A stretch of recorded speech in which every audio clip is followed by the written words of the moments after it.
Imagina la sala del trono más suntuosa jamás erigida por manos mortales. Ahora, imbuye ese espacio con el hedor metálico de la sangre y el acre aroma de resina quemada.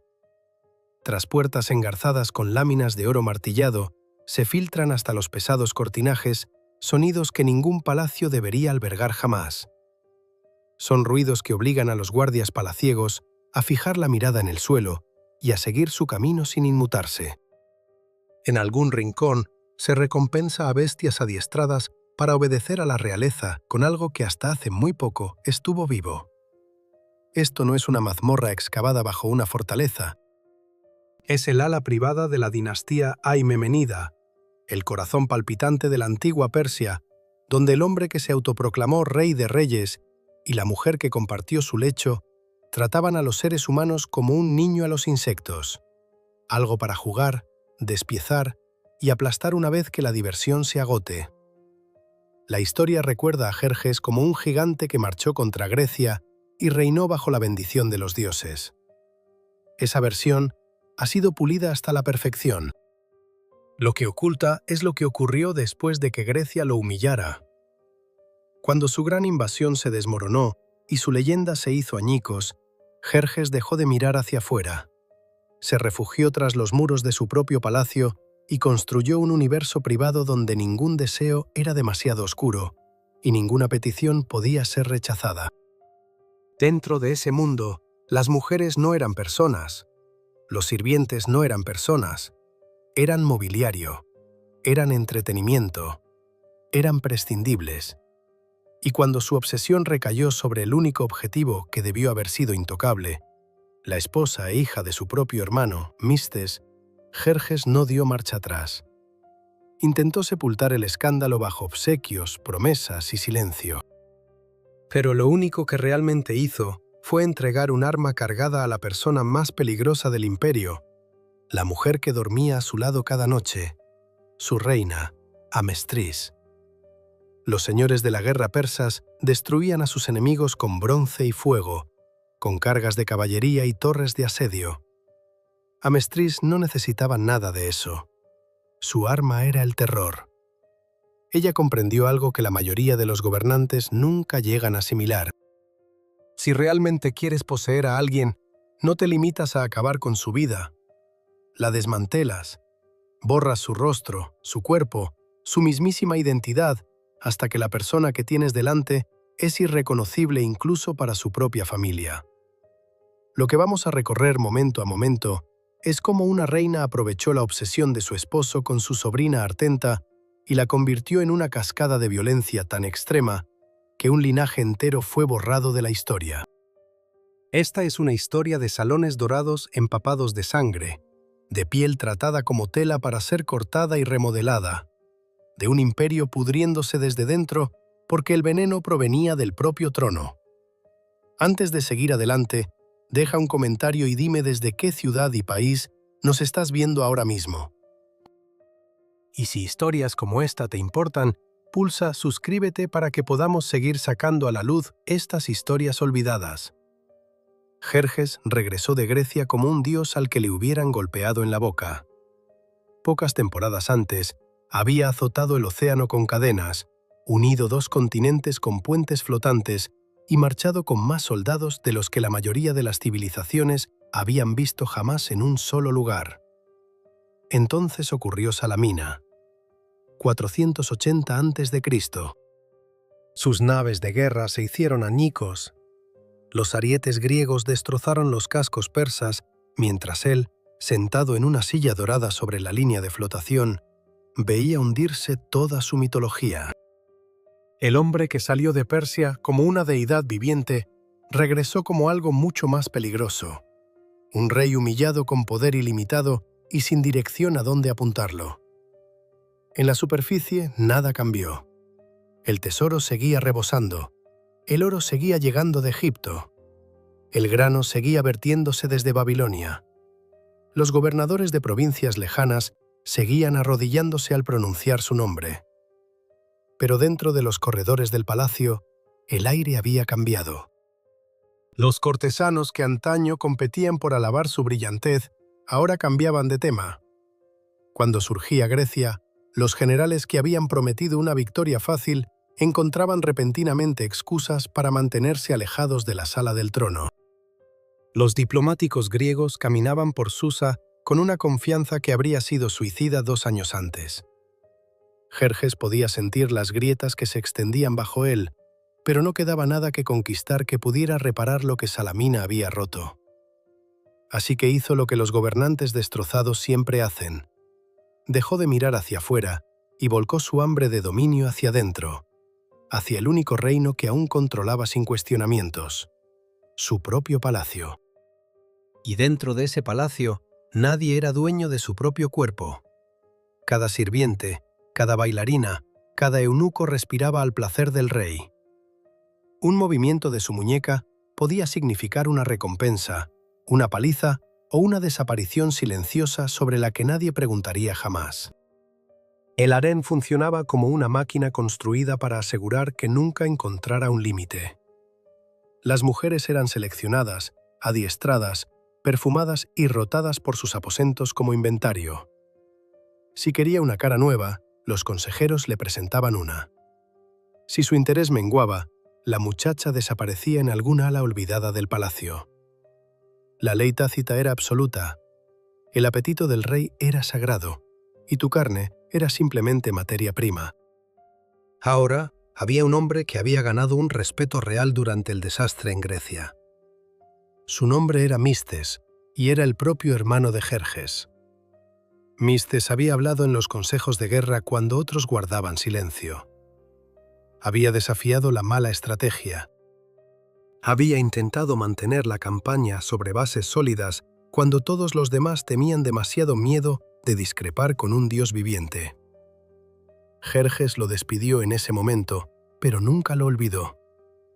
De vuelta en Persia, Mistes ostentaba un puesto de autoridad genuina. Tenía rango, respeto y profundas raíces en la corte. En la superficie, los dos hermanos coexistían sin fricciones. Eso no duraría. La primera fisura apareció en un banquete real. Fue uno de esos enormes festines diseñados para ahogar el recuerdo de la derrota en el exceso. Mesas sepultadas bajo comida, fragancias llenando el aire con humo importado. Músicos tocando hasta que sus manos se agarrotaron. Jerjes, reclinado en su diván elevado, rodeado de nobles y consejeros. Las mujeres de la casa real ocupaban un área separada. Pero en eventos como este, las barreras se difuminaban. Los rostros se volvían visibles, las voces se oían. Fue entonces cuando Jerjes la vio, la esposa de Mistes. Heródoto nunca registra su nombre, y ese silencio te dice todo sobre lo que significaba para los hombres que escribían la historia. Una mujer sin nombre en el centro de una catástrofe. No destacaba por sus joyas ni por su piel expuesta. Lo que la separaba de todas las demás personas en ese salón era algo mucho más inquietante para un hombre como Jerjes: la compostura. Se movía por una corte construida sobre la actuación y el terror, con una quietud que parecía casi desafiante. No se inmutó cuando la mirada del rey la atravesó. No bajó los ojos por reflejo. En una sala llena de personas que ensayaban la sumisión para sobrevivir, ella parecía alguien que todavía se pertenecía a sí misma. Para Jerjes eso era intolerable. Se había acostumbrado a ver a la gente desmoronarse bajo su atención. La dignidad humana básica en una mujer, nada menos, se registraba en su cerebro como un desafío. El deseo se convirtió en fijación casi instantáneamente. No solo quería su cuerpo, quería demostrar que nada en su imperio existía fuera de su alcance. Susurró a un eunuco de confianza. Envió elaborados obsequios. Organizó encuentros privados disfrazados de cortesías familiares. Ella lo rechazó. No una vez, no con una suave evasiva que dejara la puerta abierta. Lo rechazó por completo y sin disculpas. Estaba casada con su hermano. No se convertiría en su secreto. Ningún tesoro, ningún título, ninguna amenaza velada podía conmoverla. En cualquier corte normal, rechazar a un hombre poderoso acarreaba riesgos. En la corte de un rey que afirmaba gobernar por la autoridad del propio Ahura Mazda, era casi una sentencia de muerte. La gente había sido destruida por actos de desafío mucho menores. Pero Jerjes vaciló. Podría haber forzado la situación. Ningún guardia habría intervenido. Ninguna corte lo habría hecho responsable. Pero comprendió las matemáticas. Mistis no era un cortesano prescindible. Era sangre. Era poderoso. Humillarlo públicamente, tomándole la esposa, podría encender el tipo de rebelión que un imperio post-Salamina no podría soportar. La clase dirigente persa ya susurraba sobre la debilidad. Romper el último pilar de la lealtad familiar podría hacer que toda la estructura se derrumbara. Así que Jerjes se apartó de la madre y su mirada descendió una generación hasta la hija. Su nombre era Artenta, más joven, menos endurecida, criada en un mundo donde la atención del rey era la moneda más poderosa que existía. Un solo gesto del trono podía elevar a una nadie a alguien importante de la noche a la mañana. Era hija de Mistes, y ese linaje la hacía tanto protegida como vulnerable. Los mismos lazos familiares que protegían a su padre ahora la hacían útil para Jerjes de una manera completamente diferente. Tocar a la esposa encendería una mecha, pero a la hija, esa frontera todavía era peligrosa, todavía prohibida, pero mucho más fácil de disfrazar tras la generosidad y las ficciones corteses. Se acercó lentamente, primero con joyas, finas telas, invitaciones a reuniones privadas enmarcadas como honores familiares. Interpretó el papel de un tío cariñoso. Luego, centímetro a centímetro, borró esa línea. Cada regalo conllevaba más presión. Cada palabra amable aterrizaba con todo el peso del trono detrás. Al principio, ella pudo haber creído que era inofensivo, pero rechazar al Rey de Reyes no era una simple elección. Decir no solo la ponía en peligro a ella, peligraba a su padre, su madre, toda su casa. En un palacio como este, el concepto de libre elección no existía. El poder era el único idioma. Bajo ese peso aplastante, Artenta se convirtió en su amante. Lo que comenzó como una grotesca sumisión a la obsesión real se endureció hasta convertirse en un romance continuo.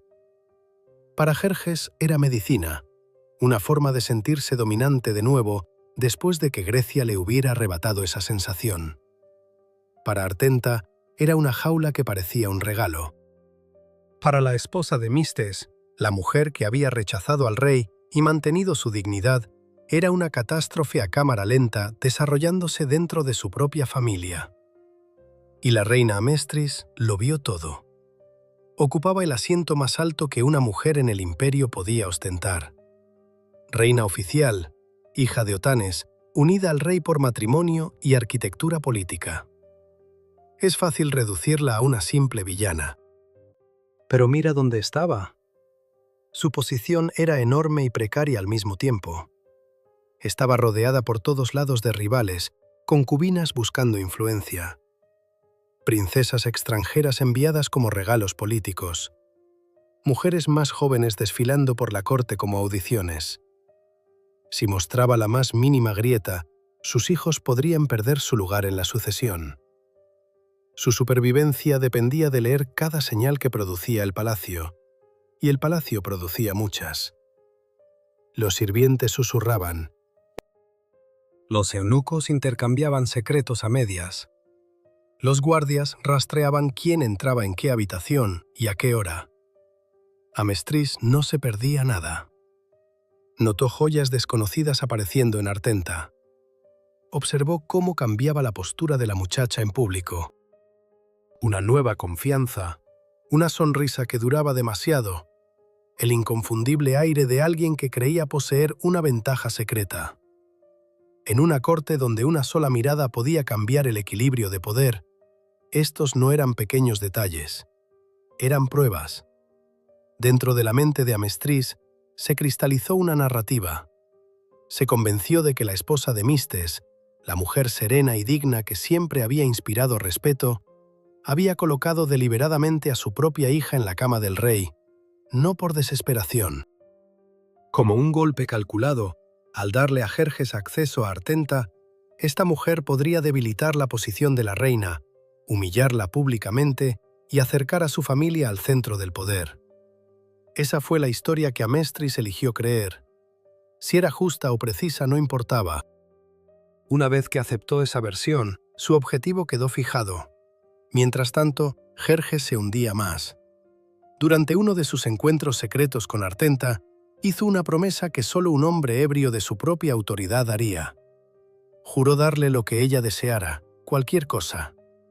Probablemente esperaba que pidiera algo manejable, una finca de campo, un cofre de oro, un título para su padre, algo que pudiera entregar sin consecuencias. No esperaba que alcanzara el único objeto que detonaría su hogar desde dentro. Artenta pidió la túnica de la reina Amestris. No cualquier prenda.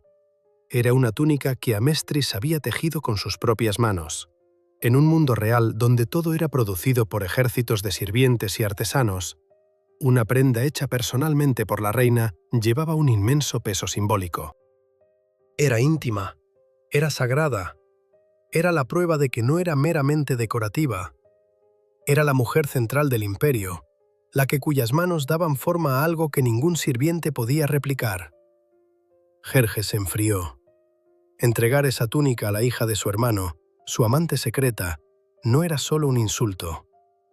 Era un dispositivo de detonación dirigido a su propio matrimonio.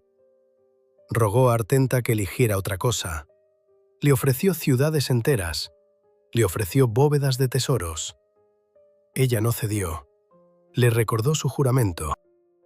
El rey de reyes había dado su palabra sagrada. ¿Iba a destrozar eso por un trozo de tela? Y en ese momento, Jerjes tomó la decisión que revela exactamente quién era. Le importaba más preservar la ilusión de que su palabra era inquebrantable que la dignidad de su reina, la estabilidad de su familia o la seguridad de la mujer que afirmaba desear. Tomó la túnica de Amestris. La historia no registra la excusa que le dio. Quizás inventó una ceremonia. Quizás no dijo nada en absoluto. No importó. La túnica salió de la posesión de la reina y aterrizó sobre los hombros de Artenta. La próxima vez que la corte real se reunió en público, Amestris la vio. Imagina esa sala. Una ocasión formal. La élite del imperio apretujada en un salón dorado. Guardias bordeando las paredes. Sirvientes de pie, inmóviles. Y allí, entre las mujeres, estaba Artenta, luciendo la túnica tejida a mano por la propia reina. No discretamente, no escondida bajo un chal, sino con orgullo, visiblemente, como una bandera plantada en territorio conquistado. Cada sospecha que Amestris había albergado se encendió en ese único momento. Esto no era un malentendido, era una guerra declarada en seda. Ella no se inmutó, no reaccionó violentamente, no le dio a la corte la satisfacción de verla quebrarse. Así no operaba alguien como Amestris. Se quedó quieta. Observó, memorizó cada detalle. Dejó pasar el momento con perfecta compostura para que nadie pudiera acusarla de perder el control. Pero detrás de ese silencio, una decisión ya se había tallado en piedra. Alguien iba a responder por esto. No con un rápido exilio, no con una muerte limpia, sino con algo que haría que todo el imperio recordara cuánto costaba humillar a la reina. A partir de ese día, Amestris esperó una apertura específica. En la tradición real persa, el cumpleaños del rey tenía un poder único y vinculante. En ese día, se esperaba que el rey concediera favores extraordinarios. Los juramentos pronunciados en el cumpleaños se trataban como sagrados. Negar una solicitud de una figura de alto rango en esa ocasión se consideraba una violación de la costumbre divina. Ese cumpleaños era el arma de Amestris. Podía hacer una demanda tan horrible que Jerjes quedaría atrapado entre su identidad pública como gobernante generoso y designado por los dioses y la monstruosa realidad de lo que le pedía que hiciera. A medida que se acercaba el día, El palacio zumbaba con la habitual excitación. Los cortesanos ensayaban sus peticiones. Los gobernadores provinciales planeaban sus peticiones. Jerjes se preparaba para interpretar el papel que más amaba, el soberano magnánimo dispensando favores como un dios entre mortales. Una actuación diseñada para hacer olvidar a todos al hombre inseguro y empapado de escándalos que había debajo. No tenía idea de que su esposa había estado contando los días hasta este exacto día, afilando su petición como una cuchilla. Antes de entrar en ese salón de banquetes y ver lo que Amestris hace con su momento, detente un segundo. Si has llegado hasta aquí con esta historia, no eres un espectador casual. Eres una de las pocas personas que realmente quiere la versión completa y sin censura de lo que sucedió tras los muros del palacio, no el párrafo sanitizado de un libro de texto. Es la membresía la que hace posibles investigaciones como esta. Te conviertes en parte del pequeño grupo que ayuda a elegir qué capítulos olvidados de la historia saldrán a la luz a continuación. Y obtienes acceso a estrenos anticipados antes que nadie.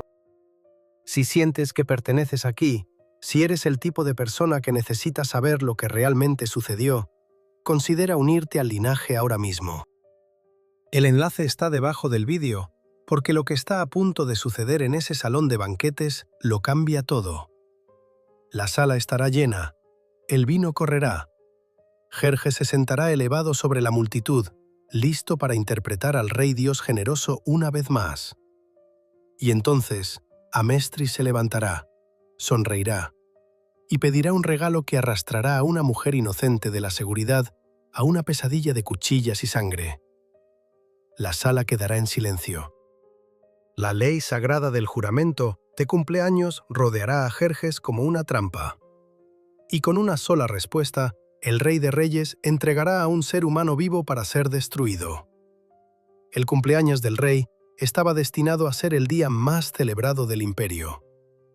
Antes de que el sol hubiera salido por completo, el palacio estalló en movimiento. Los sirvientes recorrían los pasillos llevando bandejas de plata, incienso recién encendido y espejos de bronce pulido. Los músicos probaban las cuerdas y afinaban los tambores. Los guardias inspeccionaban sus armaduras y luego las volvían a inspeccionar. Todos comprendían la antigua regla adjunta a esta ocasión. En este día, Jerjes celebraría corte abierta y distribuiría favores como un dios repartiendo bendiciones sobre el mundo mortal. Perdones, ascensos, concesiones de tierras, títulos. Los juramentos pronunciados en esa sala, en ese día, se consideraban casi sagrados. Si el rey aceptaba algo públicamente durante la ceremonia de cumpleaños, revertirlo más tarde no solo sería embarazoso, sería blasfemia. Jerjes amaba esta tradición. Era el único día al año en que podía fingir que Grecia nunca había sucedido. Podía sentarse en su plataforma elevada y fingir generosidad, poder, adoración. Los peticionarios harían fila y se arrodillarían. Algunos pedían fincas, otros imploraban piedad para parientes condenados. Los gobernadores solicitaban alivio fiscal o mandos militares. Todo el evento era una exhibición coreografiada de misericordia real. Pero este año, oculto entre la multitud de peticionarios esperanzados, había alguien que no había venido a pedir, había venido a tomar. Cuando comenzó la ceremonia, Jerjes apareció en su máximo esplendor. La sala estaba repleta de nobles, comandantes militares y miembros de la familia real extendida. El aire estaba cargado de carne asada, perfume pesado y vino tibio. En una plataforma elevada, cubierta de seda, el rey tomó asiento. A su lado estaban sus parientes más cercanos, incluida Amestris. Para cualquiera que mirara desde los bordes de la sala, parecía un retrato de fuerza dinástica. La pareja real de pie juntos proyectando unidad. Solo un puñado de personas en esa sala podían leer la tormenta encerrada tras sus expresiones compuestas. Los peticionarios se acercaban uno a uno. Jerjes concedía las peticiones con una facilidad ensayada. interpretando a la perfección al soberano magnánimo. La risa resonaba en la multitud a intervalos. Se levantaban copas. Pero bajo todo ese boato, una línea avanzaba silenciosamente hacia el momento que partiría la dinastía en dos. Y entonces Amestris se levantó. Sin voz elevada, sin gesto dramático. Dio un paso adelante con el control medido que se esperaba de la mujer de mayor rango del imperio. Comenzó elogiando públicamente a Jerjes. Habló de su sabiduría, su fuerza, su papel como guardián del imperio. Cada palabra sonaba devoción. Cada frase estaba perfectamente calibrada para sonar como lealtad. Nadie en esa sala podría haber adivinado que cada frase respetuosa era solo el envoltorio de seda que rodeaba algo letal. Y entonces hizo su petición. No pidió oro, no pidió territorio. Ella no reclamó joyas ni títulos. Pidió a Jerjes que entregara a la esposa de Mistes. La sala quedó petrificada. Aquello no era una petición trivial. Una consorte había escogido cada palabra con precisión milimétrica. Superficialmente, podía presentarse como una demanda común, una reina solicitando que una dama de la corte quedara bajo su potestad, quizás como asistente personal. Sin embargo, cada persona en aquel salón que había escuchado los rumores que circulaban por el palacio entendía perfectamente lo que estaba sucediendo. Reclamaba a la mujer que creía que había orquestado su humillación. Exigía a la madre de la muchacha que ahora vestía su atuendo. Jerjes captó la trampa al instante. Si rechazaba a su reina en su cumpleaños, ante toda la corte, destrozaría la misma tradición que le confería su imagen de generosidad divina. Parecería un impostor, un hombre que predicaba poder ilimitado, pero que se acobardaba cuando realmente importaba.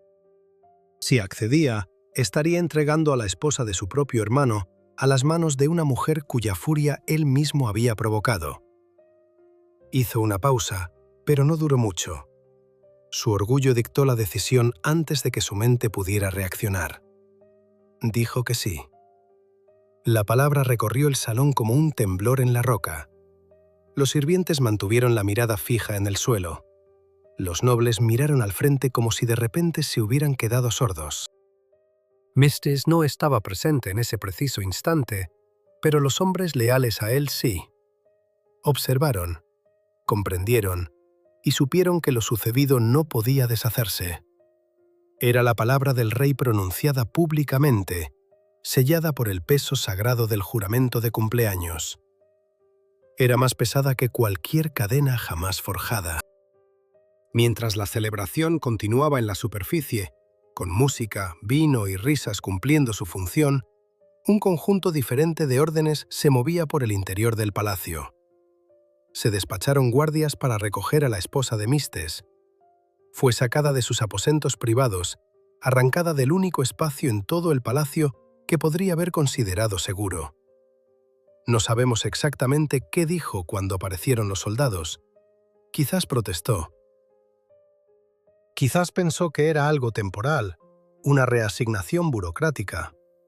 Fuera lo que fuera que creyera en ese momento, terminó de la misma manera.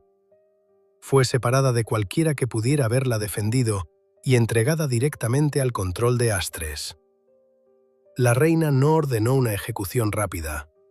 Eso habría sido misericordioso, y la misericordia no era el objetivo. Había una docena de formas discretas de eliminar a una rival en una corte antigua. Veneno en la comida, una caída conveniente, una fiebre repentina que nadie cuestionara. Una consorte no quería nada de eso. No quería que esta mujer simplemente desapareciera. Quería que fuera deshecha. Heródoto nos cuenta lo que sucedió después. Y aun a través de miles de años, el relato te hiela la sangre.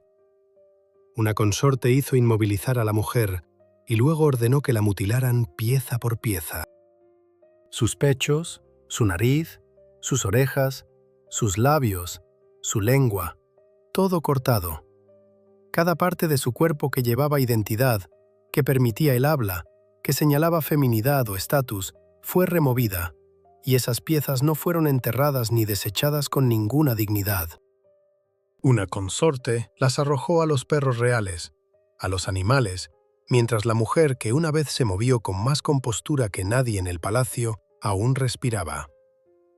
Piensen en lo que eso significaba en una corte donde la apariencia y la voz lo eran todo. El rostro de una noble era su escudo, su discurso era su influencia, su postura era su herramienta de supervivencia. Una consorte no solo infligió sufrimiento, borró quirúrgicamente los instrumentos de la personería. Convirtió a una mujer viva en algo con lo que la corte ya no podía interactuar como ser humano. Una figura para ser mirada, despreciada, temida, pero nunca hablada como igual de nuevo.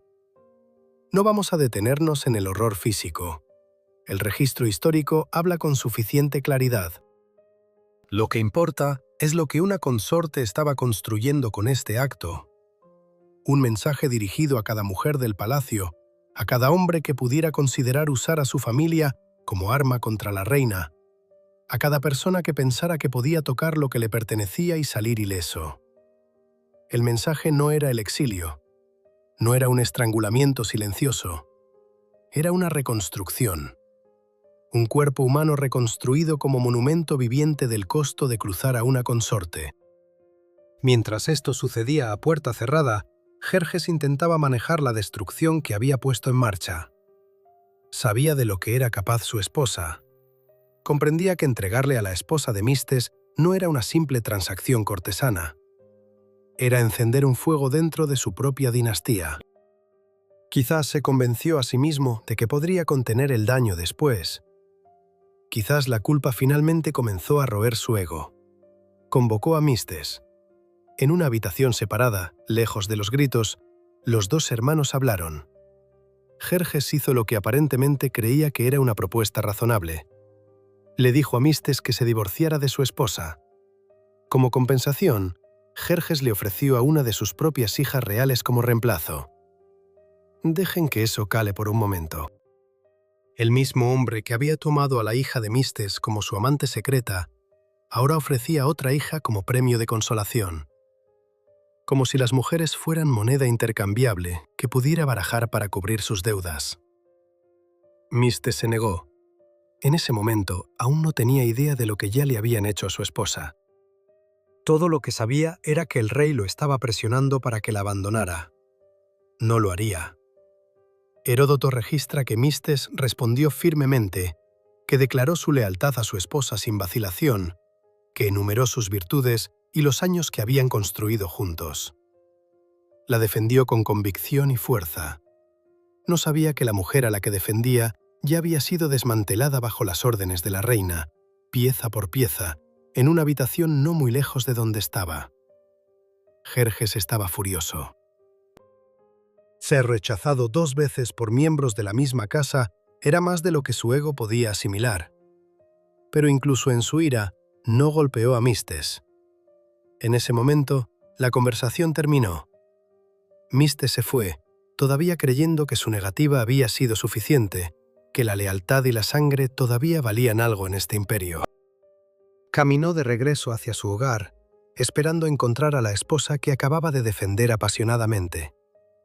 Lo que encontró, en cambio, rompió el mundo que entendía. La mujer que lo esperaba ya no era reconocible. El rostro que había conocido durante años había desaparecido. La voz que había hablado a su lado a través de décadas de matrimonio había desaparecido. El cuerpo que había compartido su vida se había convertido en escombros por la crueldad de la reina y la cobardía del rey. Todo lo que Mistes creía sobre los límites del poder real, sobre el significado de la lealtad familiar, sobre la seguridad de ser el propio hermano del rey, todo se derrumbó en ese único momento de reconocimiento. Algo cambió dentro de él permanentemente. Mistes reunió a sus hijos. Tenía profundas conexiones en las provincias del este, particularmente en Bactria, donde comandaba lealtad real y tenía la influencia para reunir hombres. Si podía llegar a ese territorio, podría potencialmente construir una fuerza capaz de desafiar a Jerjes, o al menos forjar un espacio más allá del alcance inmediato del trono. Era desesperado, era débil, pero quedarse en el palacio significaba esperar ser destruido al próximo capricho del rey. Y Mistes había terminado de esperar. Se preparó para partir. No fue una partida familiar discreta. Que un hermano del rey cabalgara hacia el este con sus hijos y su guardia doméstica tenía un solo significado posible. Los lazos de confianza se habían roto por completo. La corte lo leyó al instante. Mistes se dirigía hacia una rebelión abierta.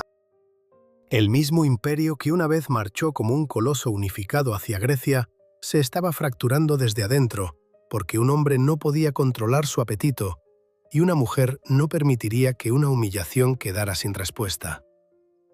La noticia del movimiento de Mistes llegó a Jerjes casi de inmediato. La misma red de informantes que había alimentado los chismes del palacio a la reina, ahora entregaba inteligencia militar al rey. Un hombre como Mistes no podía desaparecer silenciosamente. Los exploradores rastrearon su ruta. La dirección era inconfundible, hacia el este, hacia Bactria y los ejércitos que esperaban allí. Para Jerjes, esto ya no era una disputa familiar, era una amenaza existencial. Si su hermano llegaba a territorio aliado y levantaba una bandera, otros nobles descontentos podrían unirse a su causa. Grecia ya había demostrado que el imperio no era invencible. Una guerra civil, además de esa humillación, podría acabar con la dinastía por completo. Así que Jerjes tomó la decisión final. Envió soldados a cazar a Mistes y matarlo. No solo a él, sino también a sus hijos, a cada varón que portara el potencial de convertirse en una dinastía rival, un símbolo de traición o un punto de encuentro para la rebelión. El hombre que había convertido las relaciones humanas en posesiones dentro de sus cámaras privadas, ahora convertía su propia línea de sangre en objetivos en un camino abierto. Y los asesinos que envió no eran tropas ordinarias. Envió a los inmortales, los soldados de élite más temidos de Persia. Antes de seguir a esos cazadores al polvo y calor de los caminos del este, permítanme hacer una pausa por un momento. Están viendo una historia construida a partir de fuentes históricas densas y serias que la mayoría de la gente nunca encuentra directamente. Para este episodio, anclamos la narrativa en una obra monumental de erudición sobre el imperio aqueménida y el mundo interior de la corte de Jerjes. Ese libro, la base de todo lo que han escuchado hoy, está disponible ahora mismo a través del botón de vista de productos en su pantalla.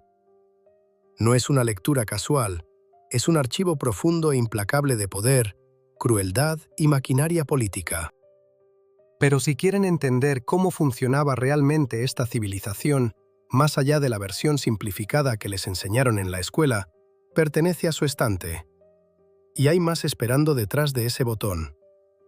Junto a ese volumen central, hemos reunido una colección curada de reliquias y objetos temáticos conectados a esta era. No voy a arruinarles lo que hay dentro porque la selección rota, pero piénsenlo como un gabinete personal de historia oscura. Piezas inmersivas y recuerdos esperando ser explorados. También encontrarán nuestra colección ancestral oficial allí. Libros esenciales de historia oscura que deberían tener. Si son el tipo de persona que ve vídeos como este hasta el final, esa colección fue hecha específicamente para ustedes. Abran el estante, exploren los títulos y artefactos y tómense su tiempo mientras termino esta historia. Porque a donde vamos ahora es terreno abierto. Mistes y sus hijos cabalgan rápido hacia el este, persiguiendo la frágil esperanza de que la distancia les pueda comprar seguridad. Detrás de ellos, el polvo ya se está levantando. Los inmortales acortan la distancia a cada hora que pasa, llevando una orden directa del rey para borrar a una rama entera de su propia familia de la existencia. De vuelta en el palacio, el cuerpo mutilado de la esposa de Mistes permanece, un monumento silencioso a todo lo que inició esta cadena de destrucción. En ese camino no habrá muros dorados, ni protocolo cortesano, ni palabras cuidadosamente elegidas, solo hierro, arena y la respuesta final y sangrienta a la pregunta que se ha estado construyendo desde el principio. ¿Hasta dónde llegará Jerjes para proteger su trono de la gente que comparte su propia sangre? Los inmortales se movían como una máquina con un único propósito. Su papel en el imperio siempre había sido simple de explicar y aterrador de presenciar. Eran la hoja que el rey apuntaba a los problemas que quería borrar. Cuando caía un soldado, otro llenaba el vacío instantáneamente, por lo que la unidad nunca menguaba.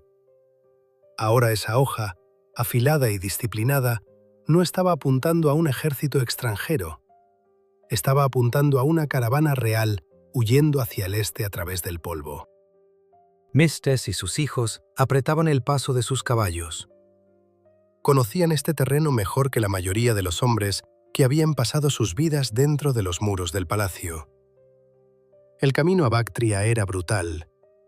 Llanuras secas que se agrietaban bajo los cascos, crestas rocosas que ralentizaban los carros, aire tan espeso de polvo que quemaba los pulmones. Detrás de ellos, el imperio se extendía como una sombra con dientes. Mistes no era un soñador romántico persiguiendo una fantasía. Era un veterano, un hombre que había aconsejado a reyes y liderado soldados. Si creía que Bactria tenía aliados dispuestos a apoyarlo, era porque había pasado años construyendo esas conexiones. Pero nada de eso importaba si los inmortales lo alcanzaban primero. Cerraron la distancia con paciencia mecánica, sin carga salvaje, sin sprint imprudente. Marcharon a un ritmo calculado, descansando lo suficiente para mantenerse letales. Exploradores cabalgaban adelante, leyendo las huellas de cascos y las rodillas de carros en la tierra seca. No había misterio sobre hacia dónde se dirigía Mistes. Un hermano del rey no podía desaparecer como un fugitivo común. Su huida era una herida abierta en la superficie del imperio, visible para todos. En algún lugar a lo largo de ese camino, cerca de un paso estrecho o un grupo de edificios bajos blanqueados por el sol, los dos grupos finalmente chocaron. No hubo parlamento, ni oferta de rendición, ni intento de arrastrar a Mistes encadenado para un juicio público. Las órdenes no dejaban lugar a la interpretación, acabar con la amenaza. En la violencia que siguió, hubo acero, gritos y nubes de tierra levantada. Mistes y sus hijos estaban superados en número y abrumados.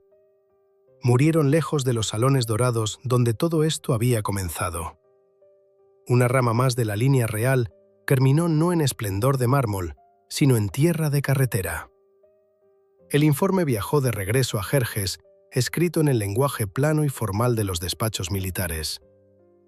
El rey había emitido una orden.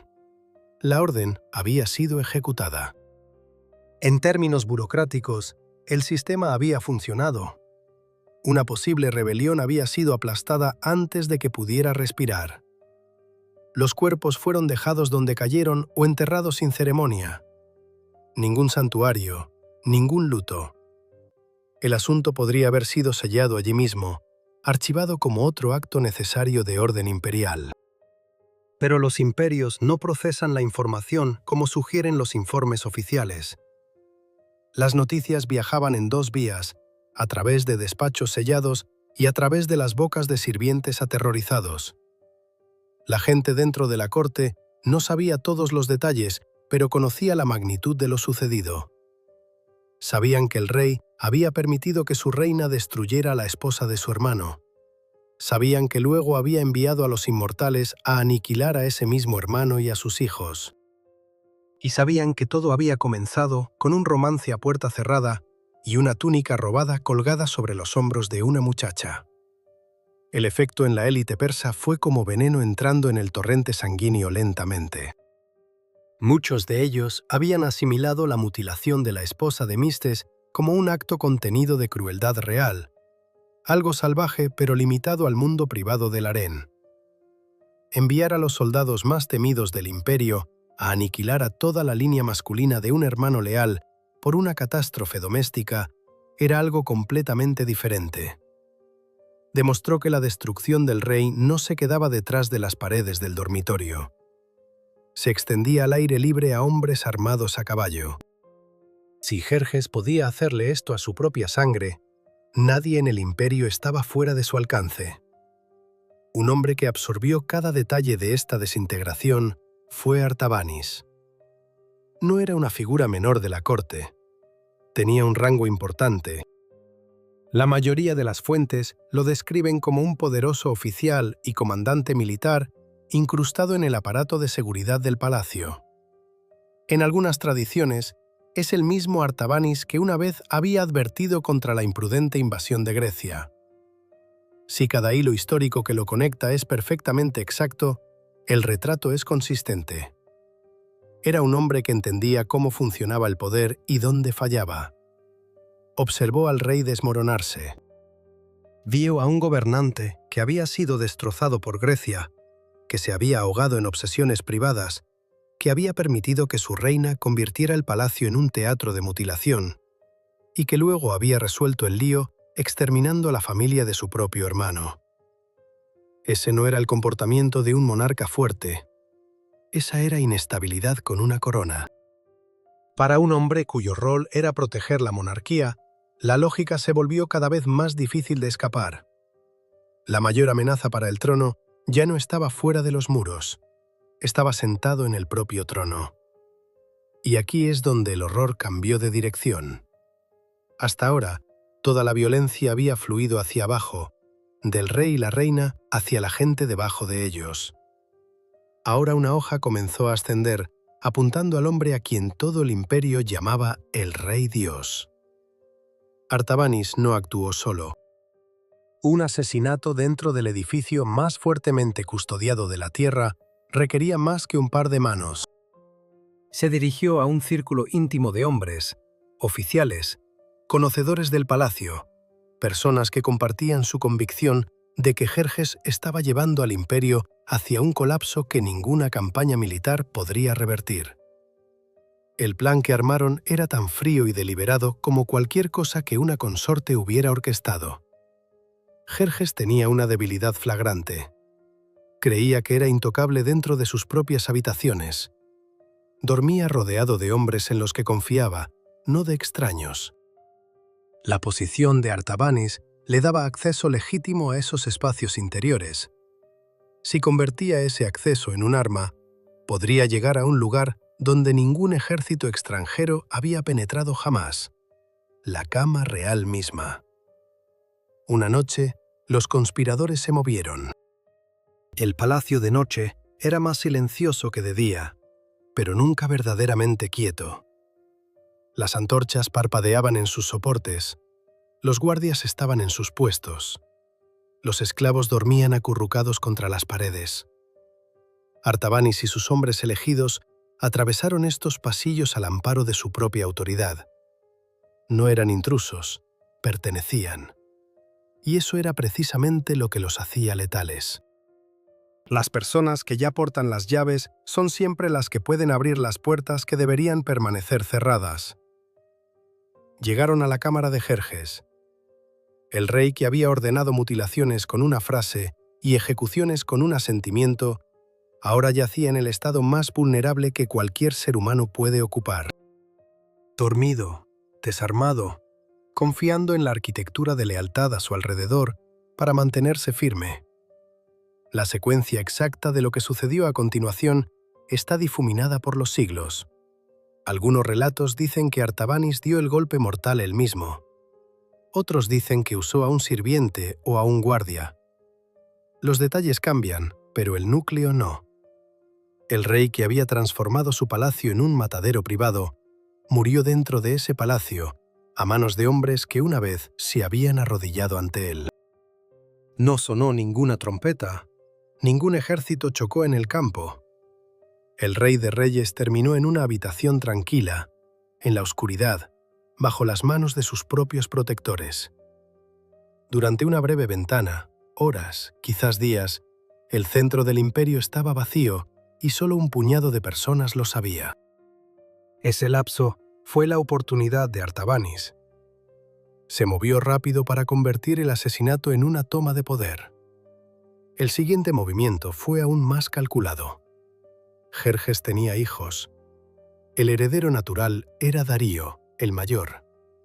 Un hijo menor, Artajerjes, estaba más atrás en la línea.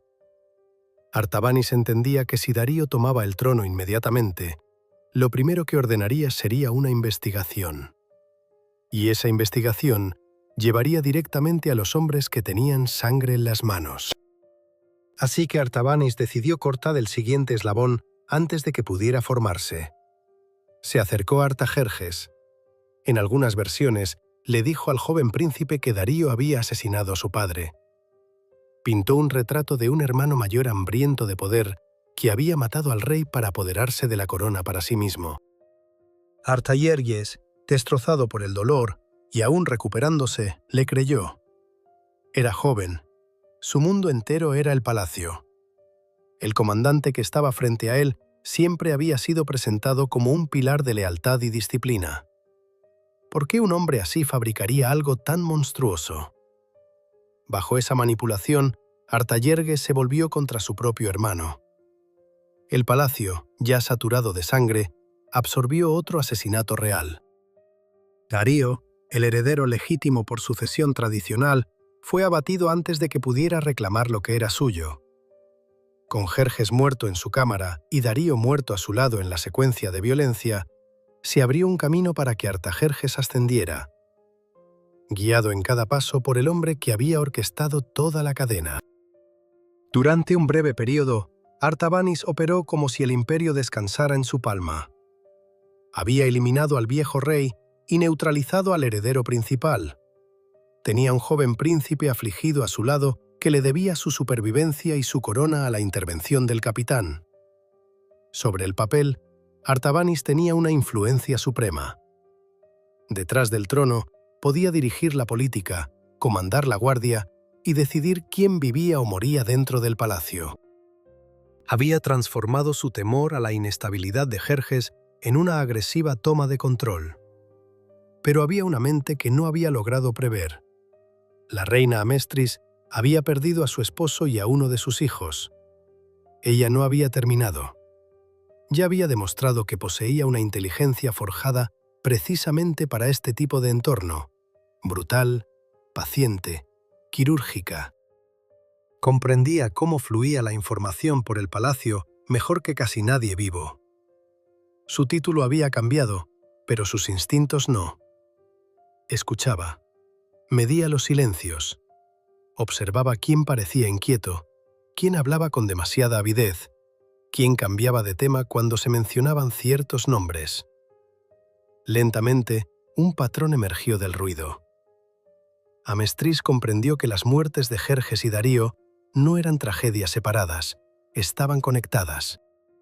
Se dio cuenta de que Artajerjes había sido engañado y que Artabanos, el hombre en quien todos confiaban para proteger el trono, se encontraba en el centro de la red. En esa comprensión, su supervivencia y la de su hijo se alinearon perfectamente con los intereses de la dinastía. Podría haber sido una fuente de terror dentro del palacio durante años, pero también era la defensora más feroz de su propia sangre.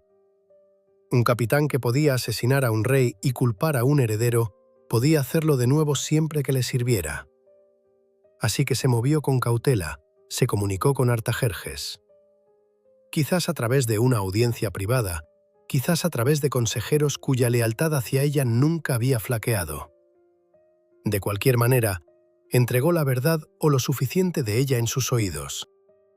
Le recordó quién se beneficiaba de ambas muertes. Le recordó que Artabanos había estado cerca de las cámaras del rey la noche en que murió. Trazó el rastro obvio que el shock y el dolor le habían ocultado. Artajerjes era joven, pero no estaba permanentemente ciego. Su padre muerto en secreto. Su hermano asesinado por el testimonio de un solo hombre. Ese mismo hombre, ahora parado permanentemente a su lado, demasiado cómodo en el caos, demasiado preparado con respuestas. Una vez que la duda echó raíces, creció rápidamente. El dolor del príncipe se endureció hasta convertirse en furia. Juntos, madre e hijo idearon un contraataque. Eligieron el salón del trono para la confrontación. El asiento de la autoridad real se convertiría en el escenario del ajuste de cuentas. Artabanos entró en ese salón creyendo que aún controlaba la narrativa. Probablemente esperaba otro día de influencia silenciosa, otra sesión guiando al rey que él había fabricado. Lo que encontró fue una emboscada. Frente a la corte reunida, la atmósfera cambió. Se formularon acusaciones. La historia que Artabanos había construido comenzó a fracturarse bajo un interrogatorio directo. Quizás lo negó todo. Quizás intentó desviar la culpa. No importaba. La Guardia Real, cuya lealtad había sido reorientada silenciosamente por una consorte y su hijo, ya no le respondía. Esperaban una señal del trono, no del capitán. La señal llegó. En un instante, el hombre que había ordenado matanzas desde las sombras se encontró al otro lado de la hoja. Artabanos fue apresado. Sus aliados, tomados por sorpresa, cayeron con él. La misma maquinaria que una vez obedeció sus órdenes, ahora se volvió para triturarlo hasta la inexistencia. En la purga que siguió, Artabanos y sus parientes varones fueron ejecutados. El hombre que se había atrevido a manipular la sucesión real fue él mismo extirpado de ella. El mensaje resonó por todos los corredores del palacio. Solo podía haber una fuente de terror bajo ese techo, no dos. Una consorte había perdido a su esposo y a un hijo, pero había preservado a otro hijo y asegurado su trono. Emergió de los escombros no como una viuda impotente llorando en reclusión, sino como la reina madre detrás de un nuevo rey, Artajerjes I. Cuando te alejas y miras el cuadro completo, el patrón es devastador. Jerjes convirtió a los seres humanos en objetos de placer en su mundo privado. Amestris convirtió los cuerpos humanos en instrumentos de advertencia. La destrucción de la esposa de Mistes y el exterminio de sus hijos convirtieron el hogar real en un motor de miedo, donde las personas eran desmanteladas o descartadas para alimentar las inseguridades de quienquiera que estuviera más alto.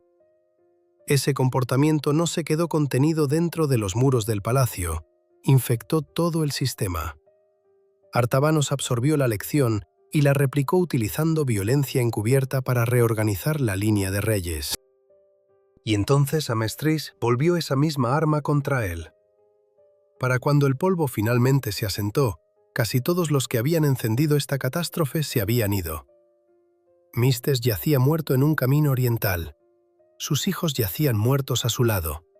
Su esposa sobrevivió o pereció bajo heridas que la volvieron irreconocible, dependiendo de qué relato sigas. Pero de cualquier manera, la vida que conocía había terminado. Jerjes descansaba en una tumba, asesinado no por los soldados griegos que lo habían humillado en el mar, sino por los hombres jurados a protegerlo mientras dormía. Darío, el hijo mayor, fue borrado por un hermano que actuaba por información envenenada. Artabanos y todo su clan cayeron bajo la espada dentro del palacio que una vez había comandado. ¿Quién quedó en pie? Una consorte, todavía temida, todavía impune, todavía proyectando poder desde detrás del trono de su hijo. Los historiadores griegos más tarde la presentarían como la encarnación de la crueldad persa, la reina pesadilla que despedazaba mujeres y se alimentaba del sufrimiento de sus enemigos. La pintaron como el monstruo acechando tras la cortina. Por un lado, ese enfoque es propaganda. Los escritores griegos tenían todos los incentivos para retratar a Persia como una tierra de depravación y exceso. Pero por otro lado, incluso teniendo en cuenta la exageración, no inventaron los cimientos de la historia. Algo así ocurrió. Una mujer fue entregada a una reina y desmembrada. Un hermano fue cazado por el imperio. Un rey fue asesinado en su propia cama. Por eso esta historia exige ser contada. Revela lo que sucede cuando el poder opera sin ningún tipo de restricción. Cuando un rey trata cada deseo como un mandato divino. Cuando una reina cree que cada agravio debe ser pagado con sangre. cuando los hombres encargados de defender el trono deciden que la única forma de salvar el imperio es asesinar al hombre que lo gobierna. El imperio persa no se derrumbó en una sola noche por este asunto, pero se pudrió un poco más desde dentro. Un imperio que consume a su propia familia como carne no se mantendrá unido para siempre. Y si te alejas aún más allá de las puertas del palacio, más allá de los caminos del desierto, más allá de los siglos, ves un patrón que se repite en cada civilización que ha concentrado demasiado poder en muy pocas manos. Los instrumentos de terror que los gobernantes construyen para controlar a otros casi siempre terminan volviéndose contra ellos. Jerjes y Amestris intentaron dominar su mundo reduciendo a las personas a objetos, adornos o advertencias. Al final, la hoja se revirtió y el palacio que gobernaban se convirtió en el lugar donde fueron traicionados, enviudados y enterrados. La imagen final para llevar contigo es esta: los salones de Susa, silenciosos después de la tormenta. El aire aún pesado con el recuerdo de gritos y conspiraciones susurradas. El trono ahora ocupado por Artajerjes, joven pero permanentemente marcado por la sangre de su padre y su hermano. De pie cerca de él, una consorte, la reina madre, viva cuando casi todos los demás están muertos. Los mutilados, los ejecutados, los traicionados. Ninguno de ellos tiene voz ya, ella sí. En esta corte, la supervivencia es la única prueba de poder que importa, y ella la posee. Generaciones después, cuando los escritores griegos buscan un ejemplo para ilustrar la oscuridad que se esconde dentro del lujo persa, recurren a ella. Cuentan la historia de una esposa sin nombre desmembrada y arrojada a los perros, de un hermano real cazado en un camino abierto, de un rey dios asesinado en su sueño. Quieren horrorizar a sus lectores. Lo consiguen porque la historia no es un mito. Es un registro de lo que ocurre cuando la lujuria, el orgullo y la crueldad gobiernan una casa que controla el destino de millones. Si has permanecido conmigo hasta este momento final, perteneces a un grupo muy pequeño de personas, aquellos que pueden soportar el peso completo de historias como esta sin apartar la mirada. Gracias por ver hasta el final. Si quieres más investigaciones profundas en los rincones más oscuros de la historia real, asegúrate de suscribirte, darle a me gusta y compartir este vídeo con alguien que todavía piensa que los antiguos imperios eran solo columnas de mármol y batallas heroicas. Necesitan ver cómo era realmente el interior del palacio. En tu pantalla ahora mismo hay otro vídeo esperando, elegido como el próximo paso en este viaje al pasado. Haz clic en él. Continúa. Si superaste esta historia, la siguiente fue elegida para ti. Acabas de ver otro documental premium de Ancestral, tu destino histórico definitivo.